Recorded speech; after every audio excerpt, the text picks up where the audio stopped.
Welcome to Unforbidden Truth. I'm Andrew. On this week's episode, I'll be speaking with Michigan murderer Demel Dukes. Demel is convicted of first-degree felony murder. On December 11th, 2000, Demel, along with two co-defendants, Roy Jackson and Tykee Ross, robbed a Dollar Value Plus store in Detroit, Michigan. During the robbery, the store owner, Hani Zebib, was shot and killed. Demel, Roy, and Tykee were all tried jointly in front of two separate juries, one for Tykee and the other for Demel and Roy. All three men were convicted of first-degree felony murder and each received a mandatory life sentence.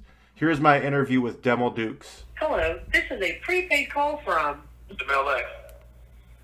a prisoner at the Michigan Department of Corrections, Chippewa West Facility. Where were you born? I was born in Detroit, Michigan, October 7th, 1978. What was your first positive memory as a child? My first positive memory as a child, I would have to say it was a trip to the Detroit Zoo. I was fortunate to have two sets of grandparents on my mother and my father's side, and I think it was like maybe a family outing. And I remember that vividly. So what was your first negative memory as a child? My first negative memory as a child, I think it was somewhere around 1985. I was about maybe 7 years old, and there was a woman that was murdered on a lot at the end of my street. And I remember a lot of commotion going on down there, and I remember my mother kind of like shielding me from going down there because, they had just found her body, and it was all over the news at the time. Did you suffer any childhood abuse or trauma? I did not. I was fortunate in that respect. My parents were high school sweethearts. They're still married today. I had a wonderful childhood outside of just living in Detroit during the crack era, but I did not experience any of that. I was fortunate in that way. What was your behavior like growing up as a child throughout your teenage years? Well, throughout my teenage years, I would imagine your normal teenage angst and, whatnot, but it was around the time of, I don't want to say like maybe Boys in the Hood and Minister Society era. Snoop Dogg was very big, so we kind of like gravitated toward the gangster rap, and I'm not in no way blaming hip hop, but what I am saying is that it had a heavy influence of the soundtrack to our high school years. So we were kind of like, with the whole, weed thing and the, keeping it real type deal. So that was very heavily, not only in my social circle, but in Detroit at that time as a whole. From 1992 to like 96 was very, I don't know how to explain it, but it was kind of tough. Did you engage in any type of criminal activity around that time? Well, I wouldn't say, criminal activity in the way of, violence. I would imagine that probably, breaking curfew here and there, joyriding, and, maybe a stolen car to underage drinking. I will say that when I was 14, though, I did get caught with a possession of a weapon, but nothing inherently violent or out of the norm, if you will, for a teenager in the city of Detroit at that time. Let's talk about the crime you're in prison for. On December 11th, 2000, you and your two co-defendants, Roy Jackson and Tykee Ross, robbed a Dollar Value Plus store in Detroit, Michigan, which resulted in the death of the store owner, Hani Zebib. Can you walk me through what led up to the robbery and murder that day? Okay. I want to say bluntly, but it is as sensitive as I can because it definitely was a senseless act, and I have always expressed remorse. It was kind of like I would say, a spare of the moment, but it really was not as the paperwork would suggest, or an average person who can't relate to the impulses of a younger person. Now, this is in no way my way to try to minimize or absolve myself from responsibility. However, I can say that it was a part of the culture and the way I thought and the things that I was into. It was never a situation where, hey, let's go prey on this community or prey on this person. It was a last minute sitting around drinking and smoking weed, and I can say something that happened because I don't want to be disrespectful to the family and the harshness of it, but it was never a situation where it was like, okay, let's go lead an attack on this. It was just very, very reckless and impulsive behavior. So this was just a planned robbery. There was no intent to harm anybody? Absolutely not. Absolutely not. In fact, my co-defendant, Roy Jackson, he was a kid. I was pretty much a kid. I've been knowing him since he was a kid, younger than that.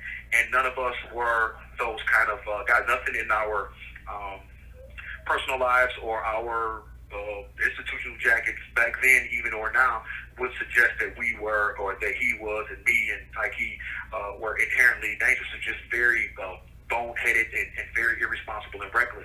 And that was a very, very unfortunate act, of which, like I say, I know for a fact that he was very remorseful from it because we came to prison together. And this is not in the trajectory of our lives. We didn't, live the life. It actually shocked a lot of people that we found ourselves in that situation. So being there were three of you involved in this crime, and it was a planned robbery. What all went down, and what went wrong in which an innocent bystander was killed? Well, I think, no, I know that wasn't the intent. I think what went wrong is being involved in the act in and of itself. There wasn't any provocation or, hey, let's, like I say, just cowboy style, if you will. Everybody must go. There was never that intent. I think it was nervousness, and I happen to know for a fact that, it was not a part of the intent. So I think that what went wrong is the fact that we probably shouldn't even been engaged in that kind of act, period. And once again, this is in no way to be insensitive to the Zebib family, because I know that maybe this may sound some type of way, but the best that I could say in that is that I wish that it would never have happened.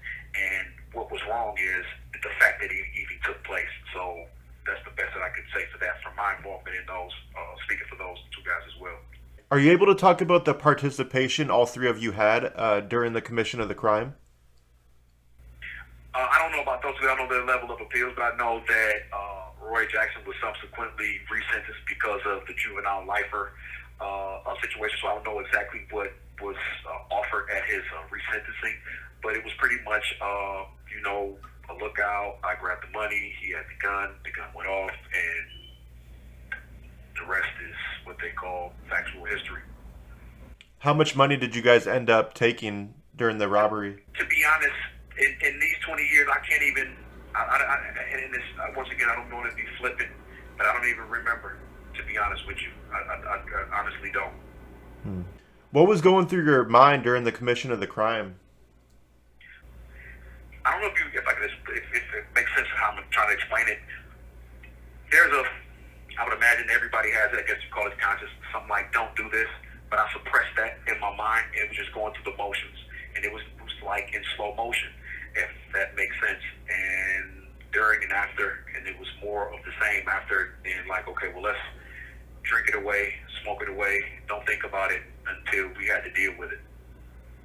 Did you guys think that you would get away with it after you left the crime scene? Absolutely. This is the whole point of, fleeing. And, like when I would imagine adults too, but definitely younger people, you try to hide what you've done wrong, so, yeah, that was pretty much the plan. What was the first thing all three of you did after you got away from the crime scene? I can't remember the details, but how you can kind of like piece together throughout the day. And I remember just getting really, really drunk and smoking a lot of weed. Did you feel bad after the fact? Absolutely. Because I didn't know exactly what had, because I didn't, it wasn't a situation where we saw, that particular act happen like directly. It was more kind of like in the peripheral vision, if I'm making sense. So you kind of thought and wondered. And in fact, it wasn't until maybe a couple of days later that I had heard through, the neighborhood and whatnot that Mr. Zebib had subsequently had passed that same day. And it was a shock to me at that time. At the time, you guys were uncertain if she had passed away or if it was just an injury? Right.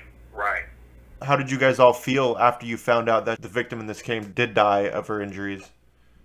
I mean, the best way I can explain it, And I don't, once again, I want to be clear that I'm not being flippant to the Zebib family or anybody who may have survived or who has a family member that was, I know I can't speak to everybody who's been a victim of something like that, but the movie Juice comes to mind, where we kind of like panic and cussing each other, like, what just happened, man? What the fuck did you just do? Why did you do that? What was going on? And obviously, there's no answers.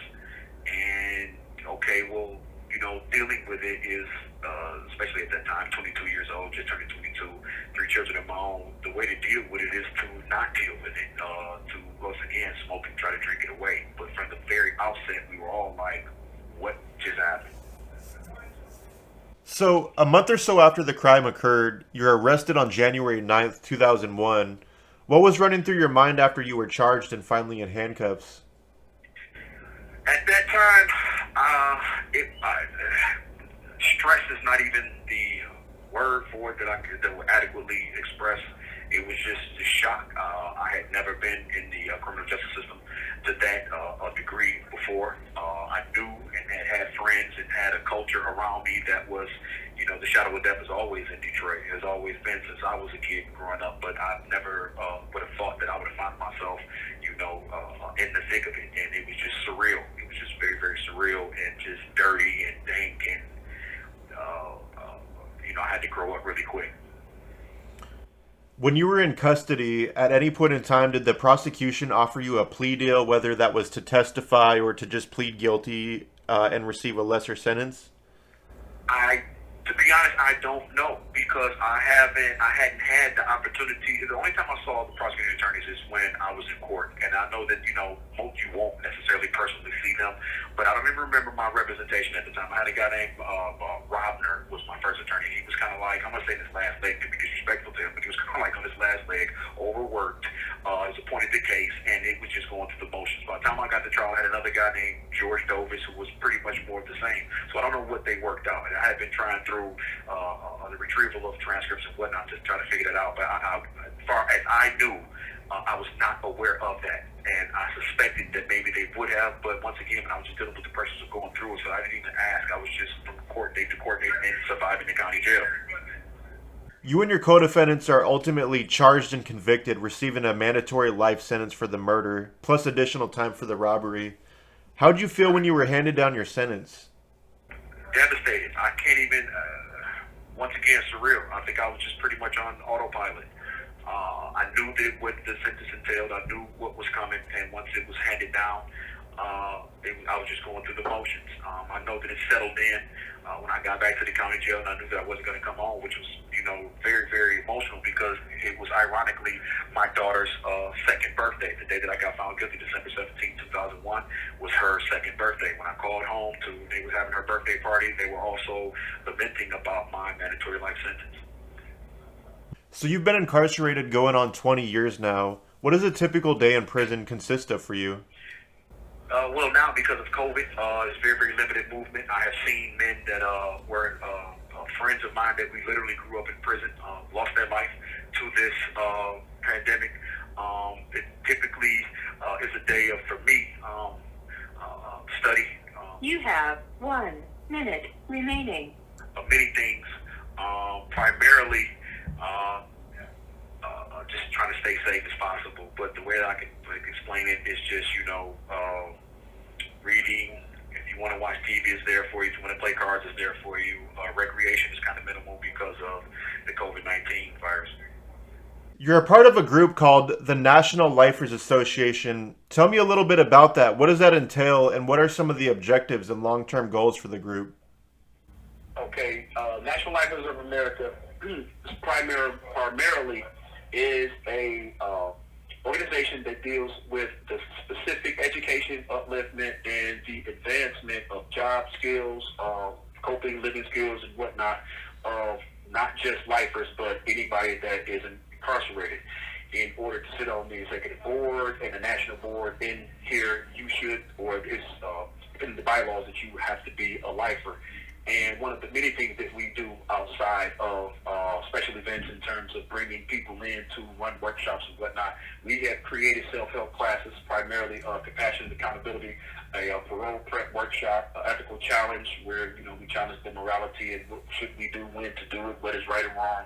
And we have a financial stability class teaching us basically how to balance a checkbook, to create a bank account. Many men have hardly ever had a job, definitely never had a bank account. With the capacity accountability class, what we do primarily there is put ourselves in the victim's shoes. We put ourselves in the community's shoes.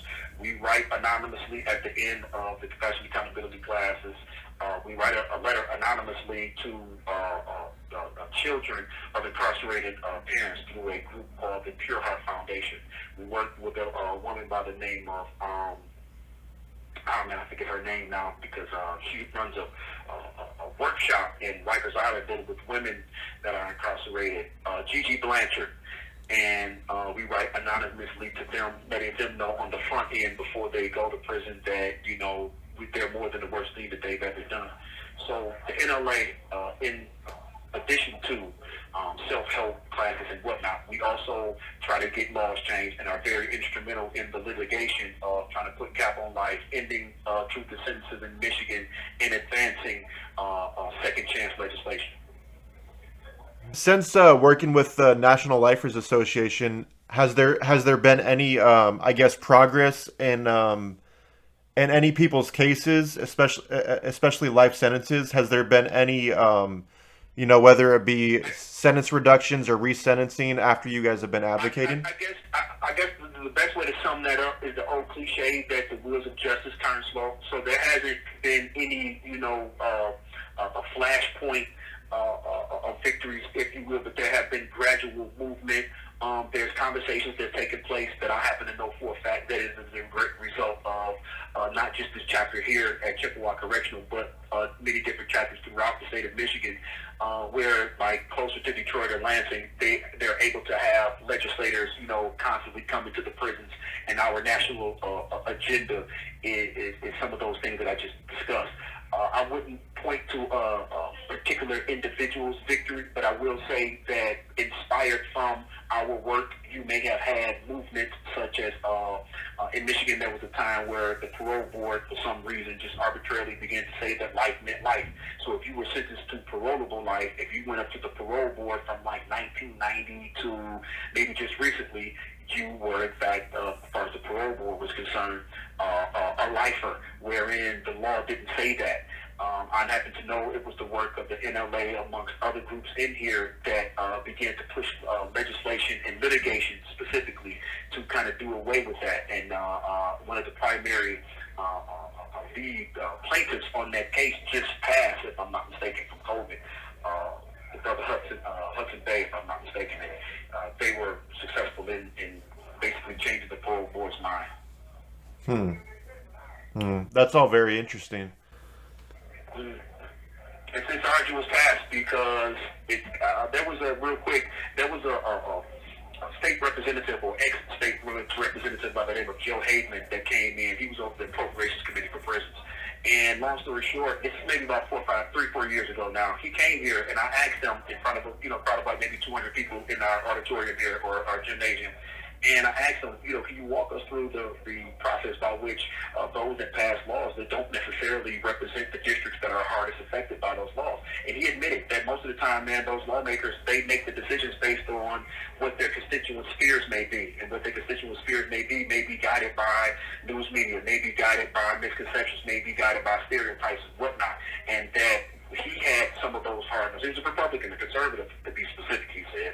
And he said that his mind began to change as he began to come inside the prisons and deal with the prisoners and the way that we conducted ourselves, the things that were on our minds, and some of the stuff that we were doing, that we are people too that maybe just made these boneheaded, knuckleheaded decisions that had very, very drastic consequences, but we were not, in fact, the totality of our convictions. Before we conclude this interview, is there anything that you'd like to talk about that we haven't covered yet?